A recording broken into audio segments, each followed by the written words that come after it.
السلام علیکم ورحمۃ اللہ وبرکاتہ۔ نیوز 18 اردو کے توسط سے میں آج آپ کے سامنے مناسک حج پروگرام کے ذریعے اشہر حج کے مہینوں پر آپ سے مخاطب ہوں۔ اشہر حج کا مطلب ہوتا ہے حج کے مہینے۔ شوال کی پہلی تاریخ سے یعنی جس دن عید الفطر ہوتی ہے اس دن سے حج کے مہینے شروع ہو جاتے ہیں، یعنی اس دن سے حج کا احرام باندھا جا سکتا ہے۔ اللہ تبارک و تعالی نے سورہ بقرہ آیت نمبر 197 میں ارشاد فرمایا، جس کا ترجمہ یہ ہے: حج کے مہینے طے شدہ اور معلوم ہیں۔ علماء کرام کا اتفاق ہے کہ اشہر حج یعنی حج کے مہینے 3 ہیں، جن میں سے پہلا شوال، دوسرا ذی القعدہ اور تیسرا ذی الحجہ کے 10 دن ہیں۔ اگرچہ یکم شوال سے حج کا احرام باندھا جا سکتا ہے، مگر زیادہ تر عازمین حج پر جانے والے حضرات ذی القعدہ کے مہینے میں ہی حج کے لیے سفر کرتے ہیں اور حج کا احرام باندھتے ہیں۔ یہ یعنی ذی القعدہ حج کے مہینوں میں درمیانی مہینہ ہے۔ خواتین و حضرات، حج بیک وقت روحانی، مالی اور بدنی 3 پہلوؤں پر مشتمل ہے۔ یہ خصوصیت کسی دوسری عبادت کو حاصل نہیں ہے۔ یقیناً حج کے ارکان، جو بنیادی ارکان ہیں، جو اصل حج ادا ہوتا ہے، وہ ذی الحجہ کے چند ایام میں ادا ہوتا ہے، 8 ذی الحجہ سے لے کے 12 یا 13 ذی الحجہ تک۔ لیکن عازمین حج کی بڑی تعداد ذی القعدہ کے مہینے میں مسجد حرام یعنی مکہ مکرمہ پہنچ کر عبادتوں میں مصروف ہو جاتی ہے۔ اس لحاظ سے ماہ ذی القعدہ کی اہمیت اور فضیلت مسلم ہے۔ حج کے مہینوں میں یہ درمیانی مہینہ جو ذی القعدہ کا مہینہ ہے، اس کی شریعت میں خاص اہمیت اور فضیلت ہے۔ ان میں سے ایک یہ بھی ہے کہ ذی القعدہ کا مہینہ حرمت والے مہینوں میں سے ایک ہے۔ ذی القعدہ ان 4 مہینوں میں سے ایک ہے جنہیں اللہ تعالی نے حرمت والے مہینے قرار دیے ہیں۔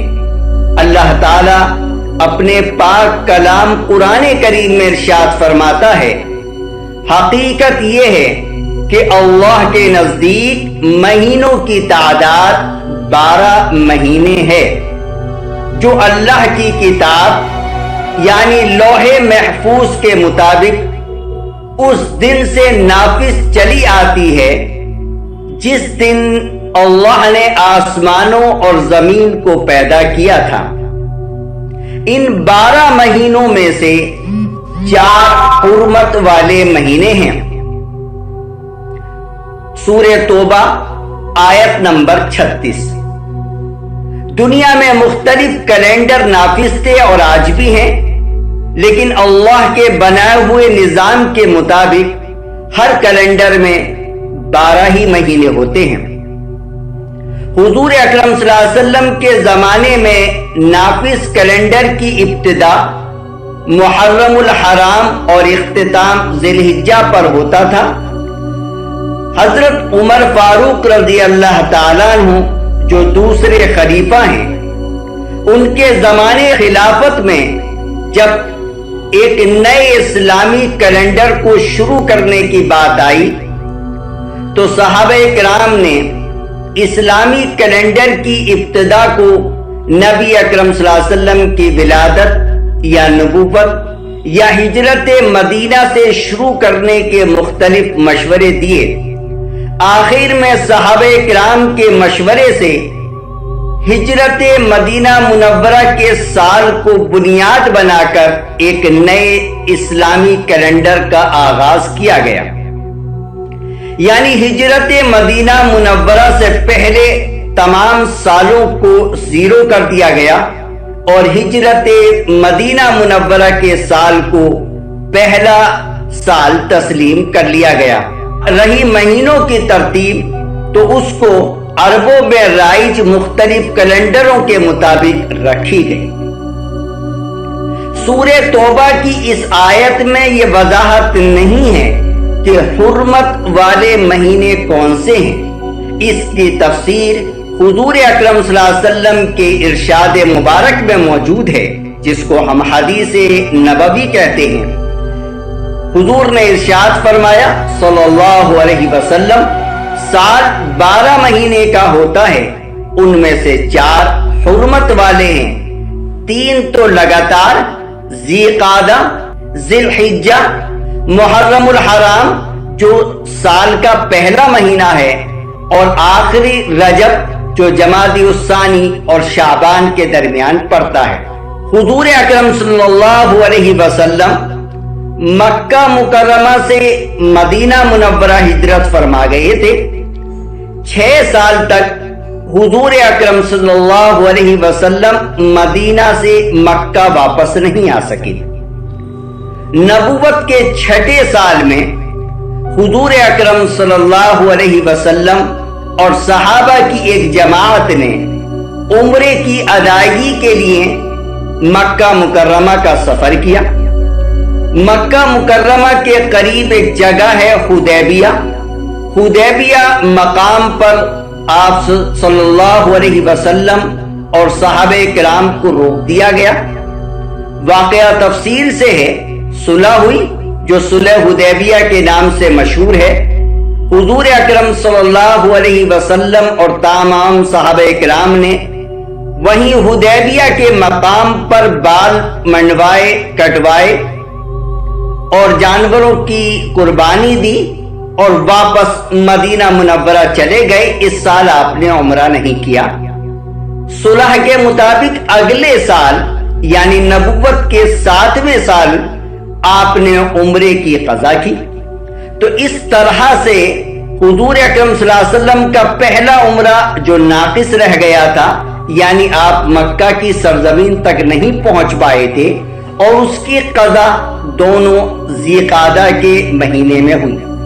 مکہ فتح ہونے کے بعد جب حضور اکرم صلی اللہ علیہ وسلم نے جعرانہ مقام سے احرام باندھ کر عمرے کی ادائیگی کی، وہ بھی ذی قعدہ کے مہینے میں، تو حضور اکرم صلی اللہ علیہ وسلم کے 3 عمرے ذی قعدہ کے مہینے میں ہوئے۔ چوتھا عمرہ حضور اکرم صلی اللہ علیہ وسلم کا حج کے ساتھ تھا، جس کا احرام آپ نے ذی قعدہ کے آخری ایام میں باندھا تھا، اور اس عمرے کی ادائیگی جو حج کے ساتھ ہوئی تھی وہ ذی الحجہ کے مہینے میں ہوئی تھی۔ تو خلاصہ کلام یہ ہے کہ عمرے کرنے کی خاص اہمیت اور فضیلت بھی اس ماہ ذی قعدہ کے اندر موجود ہے۔ لاکھوں حجاج کرام اسلام کے 5ویں اہم رکن کی ادائیگی کے لیے دنیاوی ظاہری زیب و زینت کو چھوڑ کر اللہ جل شانہ کے ساتھ والہانہ محبت میں مشاعر مقدسہ مینا، عرفات اور مزدلفہ پہنچتے تھے، اور وہاں حضور اکرم صلی اللہ علیہ وسلم کے بتائے ہوئے طریقے پر حج کی ادائیگی کر کے اپنا تعلق حضرت ابراہیم علیہ السلام اور حضرت اسماعیل علیہ السلام کی عظیم قربانیوں کے ساتھ جوڑتے تھے۔ حج کو اسی لیے عاشقانہ عبادت کہتے ہیں، کیونکہ حاجی کے ہر عمل سے دیوانگی ٹپکتی ہے۔ حج اس لحاظ سے بڑی نمایاں عبادت ہے کہ بیک وقت روحانی مالی اور بدنی 3 پہلوؤں پر مشتمل ہے۔ قرآن و حدیث میں اسلام کے اس 5ویں رکن یعنی حج کی خاص اہمیت بیان کی گئی ہے۔ چنانچہ ایک موقع پر رسول اللہ صلی اللہ علیہ وسلم نے ارشاد فرمایا، جس شخص نے محض اللہ کی خوشنودی کے لیے، اللہ کی رضا کے لیے حج کیا، یعنی اگر کوئی شخص اللہ تعالی کی رضا حاصل کرنے کے لیے، اللہ کی خوشنودی کے لیے، دکھاوے کے لیے نہیں، اس لیے نہیں کہ لوگ اس کو حاجی کہیں، بلکہ صرف اللہ کی رضا کو حاصل کرنے کے لیے حج کرے اور نبی پاک صلی اللہ علیہ وسلم کے بتلائے ہوئے طریقے کے مطابق حج کرے اور اس دوران کوئی بیہودہ بات یا گناہ نہ کرے، تو وہ حج سے جب واپس آتا ہے تو گناہوں سے اس طرح سے پاک و صاف ہو جاتا ہے جیسے ماں کے پیٹ سے پیدا ہونے کے روز بچہ گناہوں سے پاک ہوتا ہے۔ اللہ تبارک و تعالی ہم سب کو اس اہم فریضے کی ادائیگی کرنے والا بنائے، اور اگر ہم نے اپنا فریضہ ادا کر لیا ہے تو وقتاً فوقتاً اپنے دربار میں حاضری کی توفیق عطا فرمائے۔ خواتین و حضرات، دنیا کے وجود سے لے کر یعنی جب سے دنیا پیدا ہوئی ہے، تحقیقی بات یہی ہے کہ بیت اللہ جہاں پر موجود ہے وہیں سے اس دنیا کی ابتدا ہوئی ہے، وہیں سے یہ دنیا شروع ہوئی ہے۔ تو جب سے دنیا وجود میں آئی ہے آج تک اس پاک گھر کا طواف، عمرہ اور حج ادا کیا جاتا ہے۔ حضور اکرم صلی اللہ علیہ وسلم کے آنے سے قبل بھی، حضور اکرم صلی اللہ علیہ وسلم کو نبی بنائے جانے سے قبل بھی، نبی تو ظاہر ہے ہمیشہ سے تھے، لیکن نبوت کا تاج جب ان کو غار ہیرا میں پہنایا گیا، اس وقت سے پہلے بھی زمانے جاہلیت میں بھی حج ادا ہوتا تھا۔ ظاہر ہے جو بھی رسم و رواج زمانے جاہلیت میں تھیں اس اعتبار سے حج کی ادائیگی ہوتی تھی۔ حضور اکرم صلی اللہ علیہ وسلم کو جب نبوت سے سرفراز کر دیا گیا تو 13 سال آپ مکہ مکرمہ میں رہے، تب بھی حج کی ادائیگی ہوتی رہی۔ حضور اکرم صلی اللہ علیہ وسلم حج کی ادائیگی کے دوران مقامات مقدسہ پہنچتے تھے اور لوگوں کو دین کی دعوت دیا کرتے تھے۔ وہی سرزمین مدینہ منورہ کے کچھ احباب کے ایمان لانے اور اس کے بعد مدینہ منورہ کی سرزمین کے تیار ہونے کا سبب بنی۔ اس لیے کہا جاتا ہے کہ حج کے دوران دعوت و تبلیغ کی محنت جاری رہنی چاہیے، کیونکہ نبی پاک صلی اللہ علیہ وسلم نے مکی زندگی میں مینا، مزدلفہ، عرفات میں بھی لوگوں کو اللہ کی طرف بلایا، اور اس کا نتیجہ یہ ہوا کہ مدینہ منورہ ہجرت کرنے سے پہلے ہی مدینہ منورہ کی سرزمین حضور اکرم صلی اللہ علیہ وسلم کا استقبال کرنے کے لیے تیار ہو گئی۔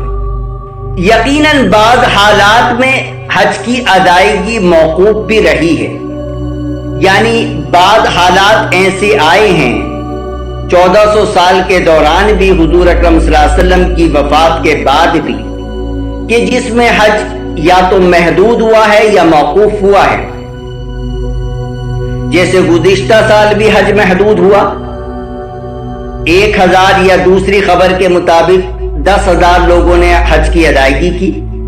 اس سال بیرون ممالک کے حضرات، ہمارے ہندوستان کے احباب بھی حج کی ادائیگی کے لیے نہیں جا پا رہے ہیں۔ کورونا وبائی مرض کی وجہ سے حکومت سعودی عرب نے یہ فیصلہ لیا ہے کہ سعودی عرب میں مقیم حضرات ہی یا سعودی حضرات ہی امسال حج کی ادائیگی کریں گے۔ صحیح بخاری اور دیگر حدیث کی کتابوں میں نبی پاک صلی اللہ علیہ وسلم کا ایک ارشاد موجود ہے. کیا ہمارے نبی نے ارشاد فرمایا قیامت اس وقت تک نہیں آئے گی، قیامت اس وقت تک قائم نہیں ہوگی جب تک بیت اللہ کا حج بند نہ ہو. اس حدیث مبارک سے نبی پاک صلی اللہ علیہ وسلم کے اس فرمان سے یہ بات روزے روشن کی طرح واضح ہے کہ حج کا نہ ہونا یا حج کا موقوف کرنا، حج کا محدود ہونا، عازمین حج کو روکنا کسی بھی حال میں اچھی علامت نہیں ہے، خواہ اس کے کچھ بھی اسباب ہوں. اللہ تعالی ہم سب کی حفاظت فرمائے. اللہ تبارک و تعالی سے دعا ہے کہ اس وبائی مرض کے خاتمے کا فیصلہ فرمائے. پوری دنیا میں یہ وبائی مرض پھیلا ہوا ہے جس کی وجہ سے ہماری عبادتیں بھی اور ہماری تجارت بھی کافی حد تک متاثر ہوئی ہے. اللہ تبارک و تعالی ہم سب کو اس وبائی مرض سے محفوظ فرمائے اور پوری دنیا سے اس مرض کو ختم فرمائے. ذی القعدہ کے مہینے کے تعلق سے دو چار باتیں اور عرض کر دوں کہ ہمارے علاقوں میں اس مہینے میں کسی اہم کام کے کرنے کو منحوس سمجھا جاتا ہے. یہ غلط ہے. کسی بھی مہینے یا وقت میں منحوسیت نہیں ہوا کرتی ہے. اصل ہمارے اعمال کی وجہ سے کوئی وقت مقبول ہو جاتا ہے یا منحوس ہو جاتا ہے. تو اصل میں ہمارے اعمال ہیں. باقی زمانے کو پیدا کرنے والا اللہ ہے، دن کو رات، رات کو دن میں تبدیل کرنے والی ذات اللہ ہے. یہ سورج، چاند، ستارے، آسمان یہ کس کے نظام سے چل رہے ہیں؟ اللہ کے بنائے ہوئے نظام کے مطابق چل رہے ہیں. تو ذی القعدہ کے مہینے میں کوئی منحوسیت نہیں ہے. نبی پاک صلی اللہ علیہ وسلم نے اس ماہ مبارک میں عمرے ادا فرمائے ہیں. حضرت موسیٰ علیہ السلام جو کوہ طور پر اللہ تبارک و تعالی سے ملاقات کے لیے گئے تھے، یعنی آپ سے گفتگو ہوئی تھی اور تقریباً 40 دن وہاں پر آپ نے اعتکاف کیا تھا. کوہ طور ایک پہاڑی کا نام ہے جو آج بھی مصر کے اندر موجود ہے. حضرت موسیٰ علیہ السلام کو اللہ تعالیٰ نے پہلے 30 دن کے لیے اس جگہ پر اعتکاف کرنے کے لیے کہا تھا، اللہ کی عبادت کرنے کے لیے کہا تھا. یہ 30 دن ذی القعدہ ہی کے مہینے کے تھے. دوسری بات عرض یہ ہے کہ ہمارے علاقوں میں اس مہینے کو خالی کا چاند کہتے ہیں. یہ صحیح نہیں ہے. غالباً اس وجہ سے لوگوں نے اس کو خالی کا چاند یا خالی کا مہینہ کہنا شروع کر دیا ہے کہ اس سے پہلا جو مہینہ تھا شوال کا، اس میں عید الفطر ہوتی ہے، اور اس کے بعد اگلا مہینہ جو ہو رہا ہے، جو اگلا مہینہ آ رہا ہے وہ ذی الحجہ کا ہے جس میں عید الاضحیٰ ہوتی ہے. کیونکہ یہ مہینہ کسی عید سے خالی ہے اس لیے اس کو خالی کا چاند یا خالی کا مہینہ کہہ دیا جائے، یہ صحیح نہیں ہے. اس سے بچنا چاہیے. اور نماز اور روزے کے تعلق سے یہ مہینہ دوسرے مہینوں کی طرح ہے. یعنی کوئی مخصوص عبادت، کوئی مخصوص نماز یا کوئی مخصوص روزہ اس ماہ مبارک کے لیے خاص نہیں ہے. جس طرح سے ہم نفلی نمازیں اور دیگر مہینوں کے اندر ادا کرتے ہیں، اس مہینے کے اندر بھی ہمیں ادا کرنی چاہیے. فرض نمازوں کی پابندی کے ساتھ ساتھ ہمیں جو 12 رکعت سنن مؤکدہ ہیں ان کا اہتمام بھی اس مہینے کے اندر کرنا چاہیے. اور جو دیگر نوافل ہیں، تہجد کا اہتمام، اشراق کی نماز کا پڑھنا، چاشت کی اوابین کی نماز کا پڑھنا، یعنی جس طرح سے دوسرے مہینوں کے اندر ہم سنن و نوافل کا اہتمام کرتے ہیں، اس ماہ مبارک میں بھی ہمیں سنن و نوافل کا اہتمام کرنا چاہیے. سنن و نوافل یا نماز کے تعلق سے یہ مہینہ دوسرے مہینوں کی طرح ہے. کوئی مخصوص نماز اس مہینے کے اندر نہیں ہے. دوسری بات عرض یہ ہے کہ روزے کے تعلق سے بھی یہ مہینہ دیگر مہینوں کی طرح ہے. جس طرح سے نبی پاک صلی اللہ علیہ وسلم کے فرمان کے مطابق ہم دیگر مہینوں میں ہر پیر اور جمعرات کا روزہ رکھتے ہیں. اللہ تعالی ہمیں توفیق عطا فرمائے. نفلی سنت کا روزہ ہے، یعنی فرض یا واجب نہیں ہے، لیکن اس کی بڑی فضیلتیں ہیں، تو پیر اور جمعرات کا روزہ اگر ہم رکھ سکتے ہیں تو ہمیں رکھنا چاہیے اس ماہ مبارک ذی القعدہ کے اندر بھی۔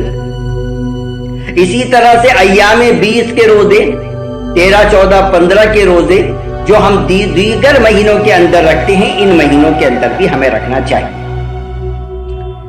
بہرحال اس مرتبہ ہندوستان سے عازمین حج یا دنیا کے کونے کونے سے عازمین حج کی ادائیگی کے لیے مکہ مکرمہ کا سفر نہیں کر رہے ہیں، ورنہ تو ان دنوں میں الحمدللہ اچھی خاصی چہل پہل رہتی ہے اور بڑے پروگرام حاجیوں کے لیے ہوتے ہیں، حاجیوں کی خدمت کے لیے اللہ کے بندے جو ہیں خیمے لگاتے ہیں اور جگہ جگہ انتظامات کرتے ہیں۔ تو اگر ہم ان سال حاجیوں کی خدمت نہیں کر سکتے ہیں تو لوگوں کی خدمت تو ہمیں کرنی چاہیے، لوگوں کے جو حقوق ہیں وہ ادا کرنے چاہیے۔ اسی طرح سے ہمیں اس ماہ مبارک کے اندر بھی، ذی القعدہ کے اندر بھی، کورونا وبائی مرض کی وجہ سے لوگ متاثر ہوئے ہیں، ان کی خدمت کرنی چاہیے۔ اللہ تبارک و تعالی مجھے بھی اور آپ کو بھی اور تمام مسلمان بھائیوں کو لوگوں کی خدمت کرنے والا بنائے، اور جو عازمین حج اس سال حج کے لیے جا رہے ہیں، اللہ تبارک و تعالی ان کے لیے حج میں آسانیوں کا معاملہ فرمائے، اور اللہ تبارک و تعالی اس وبائی مرض کے جلد از جلد خاتمے کا فیصلہ فرمائے، تاکہ آئندہ سال سے اسی رونق کے ساتھ حج کی ادائیگی ہو کہ ہمارے ہندوستان سے بھی اور امریکہ سے بھی اور آسٹریلیا سے بھی اور دنیا کے چپے چپے سے عازمین حج کی ادائیگی کے لیے جا رہے ہوں۔ لبيك اللهم لبيك لبيك لا شريك لك لبيك إن الحمد والنعمة لك والملك لا شريك لك